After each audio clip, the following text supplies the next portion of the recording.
Mecca Medina সহ অন্যান্য আরব দেশগুলো ডক্টর জাকির নায়েকের গুণগান গাচ্ছে এবং বিভিন্ন ধরনের পুরস্কার দিয়েছেন, কিন্তু আমাদের দেশের কিছু হুজুররা বলেন ডক্টর জাকির নায়েক টাই পরে তাকে ইহুদিদের দালাল বলছে, এটা কি ঠিক? এই প্রশ্ন অনেক ওল্ড, এটা আপডেট প্রশ্ন না। কারণ হলো আমাদের দেশের হুজুরদেরও ম্যাক্সিমাম এখন ডক্টর জাকির নায়েককে সমর্থন করে।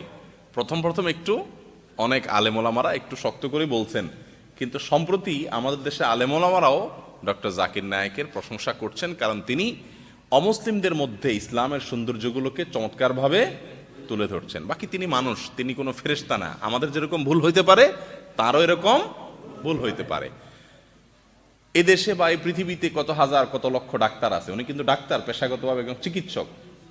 চিকিৎসকরা শুধু চিকিৎসাই করে, কিন্তু কোরআন হাদিস পড়ে, বাইবেল, গীতা, বিভিন্ন ধর্মের বই পুস্তক পড়ে ইসলাম ধর্মকে শ্রেষ্ঠ ধর্ম প্রমাণ করার জন্য একজন ডাক্তারই সবচেয়ে বেশি অগ্রগামী হয়ে গেছেন, তিনি হলেন ডাক্তার জাকির নায়েক। একটা ভালো কাজে আগায় গেছে, তাকে বাহবা দেওয়া উচিত নাকি আরো পিছায় টেনে দেওয়া উচিত? একটা ভালো কাজ করলে তাকে আরো বাহবা দেওয়া উচিত না? তার মাধ্যমে শত শত হিন্দু মুসলমান হয়েছে, শত শত খ্রিস্টান মুসলমান হয়েছে। আমি ব্যক্তিগতভাবে দুবাইতে গিয়েছি তার দাওয়াতে, তাকে পাশে থেকে দেখেছি, তার সঙ্গে কথা বলেছি ঘন্টাকে ঘন্টা ধরে। তার মতো বিনয়ী মানুষ, বিনম্র মানুষ, আলেমদেরকে অনেক শ্রদ্ধা করেন। বাকি ওই যে বললাম, মানুষ, কেউ আমরা ভুলের ঊর্ধ্বে।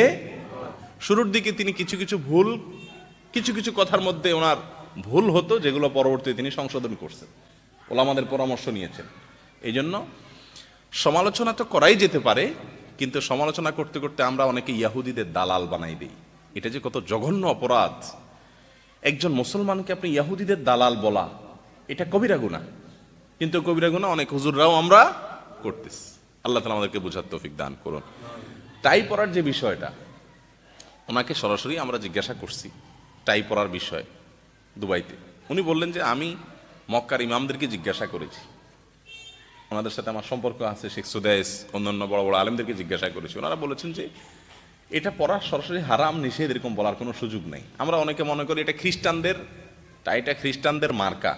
জাকির নায়েক সাহেব বললেন যে এখনো পর্যন্ত আমি এটা নিয়ে প্রচুর পড়াশোনা করছি, খ্রিস্টানদের ধর্মের কোনো নিদর্শন বহন করে টাই, এরকম কিছু আমি এখনো পর্যন্ত পাই নাই।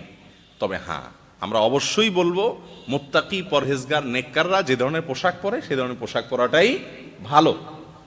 কিন্তু তাই বলে টাই পরছে দেখে উনি ইহুদিদের দালাল হয়ে গেছে, এটা বলার কোনো সুযোগ নাই।